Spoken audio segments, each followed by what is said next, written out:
Hello friends, Anoop study zone में आपका स्वागत है। हम लोग प्राचीन इतिहास का जो भाग है वो हम लोग ख़त्म कर चुके हैं, साथ में क्वेश्चन भी प्रैक्टिस कर चुके हैं। आज की वीडियो में हम लोग मध्यकालीन इतिहास, जो उत्तर प्रदेश से संबंधित मध्यकालीन इतिहास है, उसके बारे में आज से क्लास शुरू करेंगे। तो सबसे पहले हम लोग देखेंगे मध्यकालीन इतिहास की जो शुरुआत होती है वह जो है मुस्लिम आक्रमण से शुरू होती है। तो इसमें देखेंगे कि किसने जो है भारत पे आक्रमण किया था, और उसमें उत्तर प्रदेश पे उनके आक्रमण का जो भी हिस्सा रहा होगा उसको हम लोग देखेंगे। ठीक है, सबसे पहले जो आक्रमण किया मुस्लिम आक्रमण में, उनमें सबसे पहले आक्रमण करने वाले थे अरबी लोग। तो जो अरबों ने शुरुआत की आक्रमण की, वह लगभग 636 ईस्वी के आसपास में उन्होंने शुरुआत कर दी थी आक्रमण करने के, लेकिन उन्हें सफलता नहीं मिली। पहली सफलता जो अरबों को मिली भारत पे आक्रमण का, वह 712 ईस्वी में जब मीर कासिम ने सिंध क्षेत्र को विजित किया। यह थी अरबों की जो है पहली सफलता। लेकिन ये जो मीर कासिम था, यानी अभी तक अरबी लोग जो थे वह सिंध क्षेत्र में ही सीमित रह पाए। उसके बाद जो सबसे महत्वपूर्ण आक्रमण होता है मुस्लिम आक्रमण, वह है महमूद गजनवी का। महमूद गजनवी जो है 998 ईस्वी में गजनी जो क्षेत्र है वहाँ का शासक बना, और उसके बाद 1000 ईस्वी से 1026-27 ईस्वी के बीच इसने भारत पर कुल 17 आक्रमण किए। अब हम लोग पूरा हिस्ट्री हमें नहीं पढ़ना है, हम बस इसके जो उत्तर प्रदेश के जो क्षेत्र हैं वर्तमान में, उस क्षेत्र पर जो आक्रमण हुआ था उसके बारे में देखते हैं। तो इसका जो 12वां, 13वां और 14वां आक्रमण है वह उत्तर प्रदेश से संबंधित है। 12वें 13वें आक्रमण के समय इसने जो मथुरा क्षेत्र है, मथुरा क्षेत्र पर आक्रमण किया और उसको वहाँ पे लूटपाट की, कई मंदिरों को तोड़ दिया। उसके बाद इसका जो मेन टारगेट था वह था कन्नौज। कन्नौज में उस समय गुर्जर प्रतिहार वंश का अंतिम शासक राज्यपाल शासन कर रहा था। जब इसने राज्यपाल पर आक्रमण किया, कन्नौज पर आक्रमण किया, तो राज्यपाल जो है अपना छोड़ के भाग गया शासन। उसके बाद यह वहाँ पे लूटपाट किया, वापस चला गया। जिसके बाद उस समय चंदेल वंश का शासक था, चंदेल शासक विद्याधर। इसने क्या किया, इसने राज्यपाल को दंडित करने के लिए एक हिंदू जो राजपूत वंश के शासक थे उनका एक ग्रुप बनवाया, और उसके बाद इस पर आक्रमण किया राज्यपाल पर और उसकी हत्या कर दी। जिसके बाद इसका 14वां शासक जो है महमूद गजनवी का बुंदेलखंड क्षेत्र पर 14वां आक्रमण हुआ विद्याधर को दंडित करने के लिए। अब इसमें बड़ा अपवाद है, कुछ इतिहासकार मानते हैं कि विद्याधर और महमूद गजनवी में युद्ध हो ही नहीं पाया था। कुछ इतिहासकार मानते हैं कि विद्याधर जो है ने परास्त कर दिया था। तो आप लोग बस इतना ध्यान रखना है कि अगर कभी प्रश्न आ जाए कि किस शासक ने महमूद गजनवी के आक्रमण को जो है सफल नहीं होने दिया था, तो याद रखना है विद्याधर। उसके बाद आक्रमण होता है मोहम्मद गोरी का। मोहम्मद गोरी भारत पर पहली बार आक्रमण करता है 1175 ईस्वी में। उसके बाद 1191 ईस्वी में पृथ्वीराज चौहान से इसके तराइन प्रथम युद्ध होती है। उसके बाद 1192 में यह पृथ्वीराज चौहान को तराइन के द्वितीय युद्ध में परास्त करता है। उत्तर प्रदेश के क्षेत्र पर इसका आक्रमण होता है 1194 ईस्वी में। किसके साथ युद्ध होता है? जयचंद के साथ, और यह जयचंद को चंदावर के युद्ध में परास्त करता है और उत्तर प्रदेश के काफ़ी बड़े भूभाग क्षेत्र पर यह जो है कब्जा कर लेता है। इसके बाद यह जो है वापस चला जाता है, जिसके बाद 1206 ईस्वी में इसकी मृत्यु हो जाती है। इसके मृत्यु के पश्चात क्या होता है कि अब यहाँ गजनी के क्षेत्र से लेते हुए भारतीय क्षेत्रों तक इसका आधिपत्य हो गया। तो इसके 3 गुलाम थे। गजनी का एक जो है क्षेत्र, गजनी का क्षेत्र एक गुलाम को दे दिया गया, सिंध और मुल्तान क्षेत्र का एक गुलाम को दे दिया गया, और जो तीसरा क्षेत्र यानी भारत का क्षेत्र है, भारतीय क्षेत्र कुतुबुद्दीन ऐबक के अधीन सौंप दिया गया। भारतीय क्षेत्र कुतुबुद्दीन ऐबक को मिला। कुतुबुद्दीन ने दिल्ली सल्तनत के जो है पहले वंश की स्थापना की, जिसको कि गुलाम वंश या मामलुक वंश के नाम से जाना जाता है। दिल्ली सल्तनत पे जो शासन करने वाले प्रमुख वंश हैं गुलाम वंश, गुलाम वंश के बाद आया खिलजी वंश, खिलजी वंश के बाद आया तुगलक वंश, तुगलक वंश के बाद सैयद वंश और सैयद वंश के बाद लोदी वंश। इन वंश के शासकों ने दिल्ली सल्तनत के समय जो है शासन किया। अब उत्तर प्रदेश से संबंधित जो महत्वपूर्ण फैक्ट हैं बस हम लोग उतना देखेंगे। तो पहला जो फैक्ट याद रखना है वह है एक जगह है स्वर्गद्वारी। स्वर्गद्वारी जो जगह है यह कन्नौज के समीप था।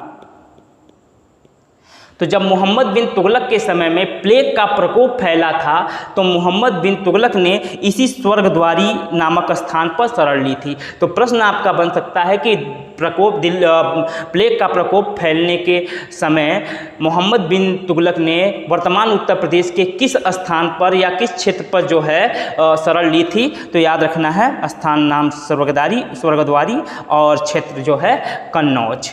नेक्स्ट पॉइंट याद रखना है, तुगलक वंश का शासक था फिरोज शाह तुगलक। इसने उत्तर प्रदेश के वर्तमान 2 शहरों का जो है स्थापना की थी, जिसका नाम याद रखना है आपको। पहला फिरोजाबाद और दूसरा जौनपुर। इसके अलावा आगरा शहर का स्थापना किसने किया था? आगरा शहर का स्थापना लोदी वंश का शासक था सिकंदर लोदी ने किया था 1504 ईस्वी में, और 1506 ईस्वी में इसने आगरा को अपनी राजधानी बनाई थी। अब नेक्स्ट हम लोग देखेंगे जौनपुर में स्वतंत्र सत्ता का एक स्वतंत्र साम्राज्य बना था दिल्ली सल्तनत के समय, उसके बारे में देखेंगे। तो जौनपुर की स्थापना हम लोग जानते हैं किसने की थी? फिरोज शाह तुगलक ने। जौनपुर जो है गोमती नदी के किनारे बसा एक शहर है। इसकी स्थापना फिरोज शाह तुगलक के द्वारा मोहम्मद बिन तुगलक, जो कि जिसका नाम जौना खां था, यह फिरोज शाह तुगलक का चचेरा भाई था, उसी की स्मृति में जौनपुर नगर की स्थापना इसके द्वारा की गई थी। और इसी मोहम्मद बिन तुगलक का एक दास था मलिक सरवर नामक एक हिजड़ा जो था, यह मोहम्मद बिन तुगलक का दास था। इसी ने जो है जौनपुर में स्वतंत्र सत्ता की स्थापना की थी और इसने मलिक उस सर्क की उपाधि धारण की थी। इसीलिए इस वंश के शासकों को सरकी वंश का शासक कहा गया है। इसमें कुल 6 शासक हुए। पहला तो मलिक सरवर था। दूसरा जो है इस वंश का शासक हुआ मुबारक शाह। मुबारक शाह के बाद इस वंश का शासक हुआ इब्राहिम शाह। इब्राहिम शाह के बाद महमूद शाह, उसके बाद मोहम्मद शाह, और इस वंश का अंतिम शासक जो है वह हुआ हुसैन शाह। मुबारक शाह के बारे में बात करें तो यह सरकी वंश का पहला ऐसा शासक था जिसने सुल्तान की उपाधि ग्रहण की। तो अगर पूछ सकता है कि उत्तर प्रदेश में सरकी वंश की जो स्थापना जौनपुर में सरकी वंश का जो स्वतंत्र राज्य की स्थापना हुई थी, उसमें पहला कौन शासक था जिसने सुल्तान की उपाधि धारण की? तो मुबारक शाह। और इसने सिक्का अपने नाम से जो है सिक्का भी चढ़वाया। ठीक है। नेक्स्ट है इब्राहिम शाह की बात करें तो इब्राहिम शाह इस वंश का महानतम शासक था और इसने सिराज हिंद की उपाधि धारण की थी। तो प्रश्न बनेगा कि सरकी वंश के किस शासक ने सिराज हिंद की उपाधि धारण की थी? तो आपको याद रखना है इब्राहिम शाह। और बात करें इब्राहिम शाह के बारे में तो यह कला और संस्कृति का जो है महान संरक्षक था।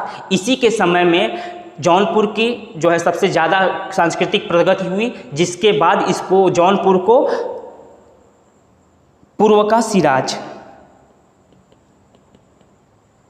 पूर्व का सिराज की उपाधि मिली। पूर्व का सिराज, सिराज जो है एक पर्शियन यानी ईरान में एक शहर था जो कि सांस्कृतिक कार्यों के लिए फेमस था, और उसी के तर्ज पे इसे जो है जौनपुर को पूर्व का सिराज की उपाधि मिली है। और किसके समय में? इब्राहिम शाह के समय में।